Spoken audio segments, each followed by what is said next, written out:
జియోపథిక్ stress లేదా ఒత్తిడి భూగర్భంలోంచి వెలువడే నెగటివ్ ఎనర్జీ లేదా రుణాత్మక శక్తినే జియోపథిక్ స్ట్రెస్ లేదా జియోపథిక్ ఒత్తిడిగా చెప్పుకోవచ్చు.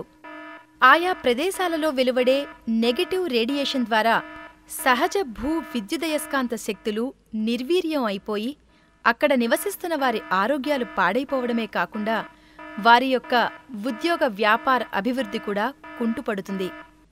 అసలు ఈ జియోపథిక్ స్ట్రెస్కు కారణాలేంటో ఇప్పుడు తెలుసుకుందాం. జియోపథిక్ స్ట్రెస్కు కారణాలు. దీనికి కారణాలు అనేకం. ముఖ్యంగా భూమి లోపల పగుళ్ళు, కలుషితమైన నీరు భూగర్భంలో ప్రవహించడం, భూగర్భంలోని ఖనిజ లవణాల నిలువలు, భూగర్భంలోని కుహరాలు మొదలైనవి. చెడు విద్యుదయస్కాంత కిరణాలు భూమిలోంచి ఈ విధంగా వెలువడుతాయి. జియోపథిక్ ఒత్తిడి ప్రభావాలు ఈ విధంగా ఉంటాయి.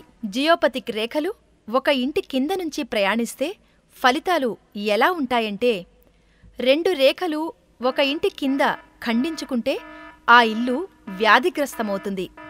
అంటే జియోపథిక్ ఒత్తిడికి గురవుతుంది. ఆ ఇంట్లో 8 గంటలు నిరంతరాయంగా ఉంటే నిద్రలేమి, ప్రశాంతత లేకపోవటం, సంతానలేమి, అలసిపోవటం, బలహీనత, క్యాన్సర్ మొదలైన జబ్బులు రావచ్చు. జియోపథిక్ రేఖలు రోడ్ల కింద ప్రయాణిస్తే ఫలితాలు ఎలా ఉంటాయంటే, ఆ రోడ్లపై ప్రమాదాలు జరుగుతాయి.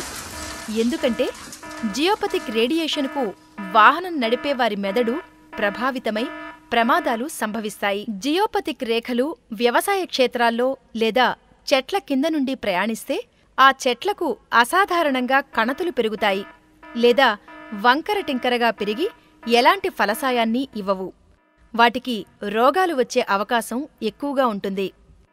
జియోపథిక్ రేఖలు భూమి కింద ఖండించుకుంటే అక్కడ పిడుగుపడే అవకాశం ఎక్కువ. ఎందుకంటే పిడుగులు ధనాత్మక శక్తిని కలిగి ఉంటాయి, జియోపథిక్ శక్తులు రుణాత్మక శక్తిని కలిగి ఉంటాయి.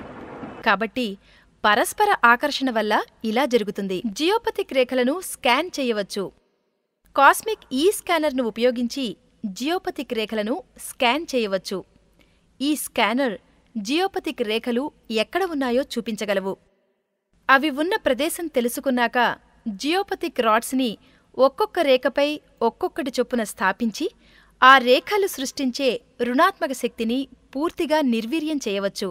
జియోపథిక్ రాడ్స్ ధనాత్మక శక్తిని ప్రసరింపచేసి జియోపథిక్ రేఖల నుండి వెలువడే రుణాత్మక శక్తిని భూమిలోపలికి అణచివేసి ఆ స్థలాన్ని శుభకరమైన స్థలంగా మార్చివేస్తాయి.